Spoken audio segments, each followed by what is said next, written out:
So it was 46. So one more, no, continue. Actually, let me read this sentence, previous sentence one more time. In places where it is customary to receive the wage for teaching the written Torah, one is permitted to do so. Okay. However, it is forbidden to take wage for teaching the oral law. Oral law commentary. So oral law, as we said, all of these halachas, whatever, we learn oral law. So all of our classes, oral law. Okay. In his commentary to Nedarim 37a, Rabbi Nissim quotes Yerushalayim Talmud, which allows teachers of the Torah to receive compensation for that for the fact that were he not to teach, he could occupy himself in another profession, which would yield him a profit. So, as we said, right? It's famous Yerushalmi. He could have been I don't know, some like stockbroker. I don't know, whatever, car dealer. The Hagachot Maimonid develops this matter further, noting that Ksubas 106a relates that the temple treasury would pay people to instruct the Kohanim regarding the loss of ritual slaughter. Okay, temple treasury. 1 second. The temple treasury would pay people to instruct the Kohanim slaughter. So basically, I mean, the coin, we have to understand the Kohanim that were performing all of these tasks, rituals in the base of English were not like professionals, right? They were divided in 24 groups, and they would go to temple twice a year, right? Twice a year for 1 week. That's it. So I mean, it's there were rotations, so different people would come. So the different kohanim, of course, they wanna go to the temple and go surf if they were qualified, let's say, physically fit and stuff like that. So of course, somebody had to train them. So they paid the person who would teach them how to do slaughtering from the temple treasury. He also notes that authors of the work of Torah scholars works of Torah scholarship are allowed to demand pay for their services. Okay, this idea is quoted in Halachah by Shulchan Aruch and Rima, Yoreh Deatus 246.5. Nevertheless, it is highly unlikely that Rambam would accept such opinion.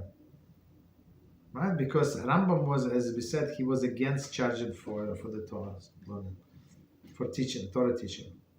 In his commentary to the Mishnah, he writes, according to our Torah, it is no way permitted to take a wage for teaching any one of the Torah professions. One of the Torah professions. Okay, I am amazed at men of stature who arose by desire, denied the truth, and had wages designated to themselves for the Torah decisions and teachings, using flimsy support.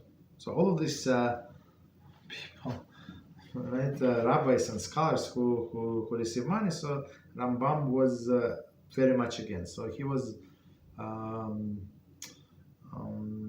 for people to go and make their own living.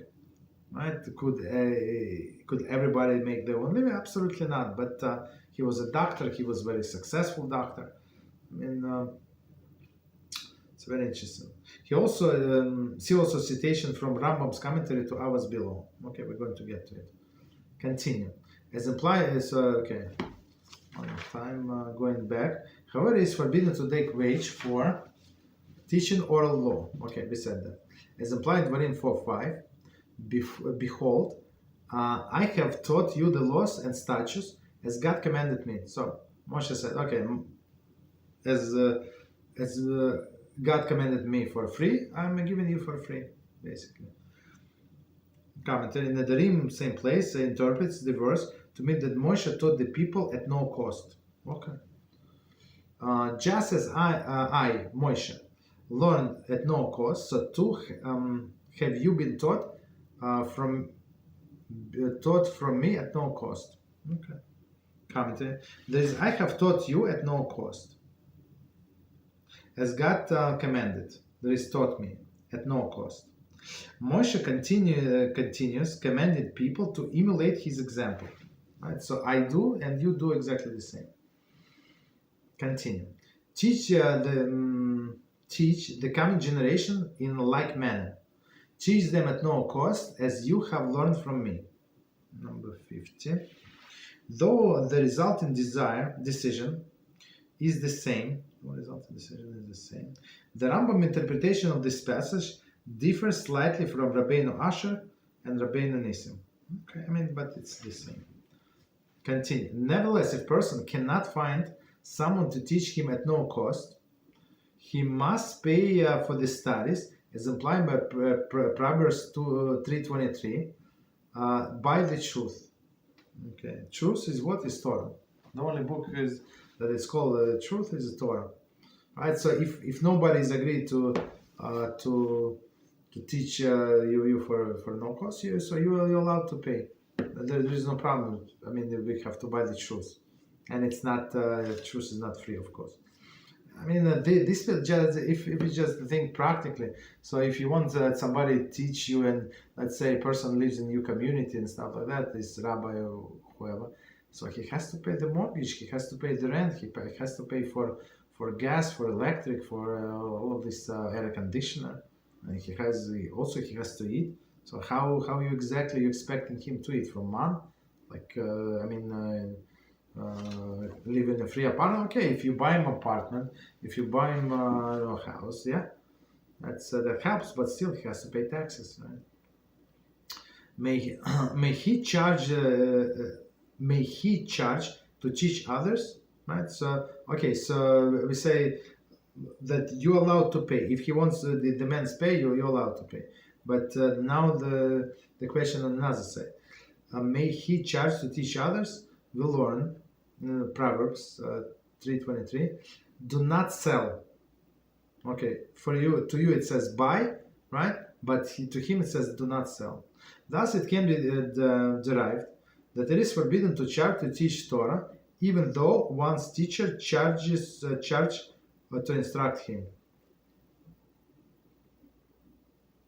Okay, so just because a person cannot say, no, you know what, when I went to yeshiva, I paid a lot of money, and now I'm trying to get something back, so I'm going to charge you. It's not going to fly. That's not how we do. But of course, as we said, he's allowed to say that. Not allowed. He's allowed to charge, because if there is only way he's going to teach you to charge money, of course. What can you do? But okay. But Rambam said it's not a good explanation. It's not a good reason that he said I was charged, so now I'm going to charge you. That's not a good reason. Commentary. In his commentary to the Mishnah, Rambam interprets Perkei Avos 4:7, which states, "Do not take Torah, do not make it the Torah as an axe to chop with." Right? Axe meaning profession, any tool. Right? Do not consider it a medium with which to derive livelihood. That's the explanation. So, right? So don't make a Torah your primary meaning, primary parnasa. He continues elaborating on how it is both undesirable and forbidden to derive benefit from the Torah study or its instructions. Some people thought foolishly, so Rambam, now it's quote from Rambam. Some people thought foolishly that it is obligatory and fitting to support the wise men and students who occupy themselves in the Torah study. This is erroneous. So basically, if it take this quote directly from Rambam, so we have to close all of the yeshivas. College at least, right? When people are getting paid stipends or something, right? Because all these rabbis who in a position of the community, managing community, of course, they cannot be paid according to this. So Rambam, as we said, was very strict, very, very strict. He was very straightforward. No source in the Torah or in words of the sages can be found to support it. So Rambam is very clear. I mean, he said, I know all of the Torah. So there is no support, you cannot find, and he knows the Torah and the Talmud, everything, right? And Mizrachi. Among the sages of the Talmud, one does not find that they ask for money from other people. Very interesting, right? They did not receive any funding for their precious and glorious yeshivas. So they did not receive any funding. Heaven forbid to say that those generations were not generous and did not give charity. So, but meaning if person wants to give charity, let them give charity, but they would not force it and would not ask. I mean, maybe they would ask, but okay, but let's see. Had the poor person stretched his hand, they would have filled this with gold and pearls. But the poor person did not do so. Rather, he was satisfied with what he could earn in his profession, whether a little or a lot. So it's very interesting. So the Rambam is saying that so for poor people, like if they would just ask, they would be given many things. But what happened? They would not ask. They did not ask, right? So they preferred to be stay with whatever they have, whatever they could afford, in order not to ask the charity. And it's from Perkios. It's better, as they say, make your Shabbos like a weekday and do not ask for charity. Hillel the elder was a wood chopper who would study from Shmai and Avtalion and lived in extreme poverty. So Hillel, I mean, it was in the beginning. We don't know what happened later on, but in the beginning, yeah, as we know that he would make one coin, right, and then split it in two, or half of it he paid for the Torah study, right, to get into yeshiva, and the second he gave to his to his family. He was so great that his students were compared to Moshe and Aaron. There was no doubt that he had taught his people to give him benefit. There is no doubt that if he had taught his people to give him benefit, they would not have allowed him to continue chopping trees. So if he would ask for charity, they would give him. The sages would not allow themselves to take money from people.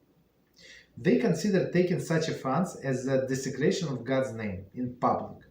That's how, like Rambam, as we say, he was very strict. But because the people would thus consider Torah as similar to any other profession and come to scorn it. Right? See also chapter 3, Halachah 10 and 11. So people would say, oh, okay, whatever is it, like Torah, it's another business. They charge money. I go to store, they charge me money. Okay, they charge me money for learning Torah. So what is the difference? So that's what Rambam said. Okay, so I guess we can stop here. So okay, the next.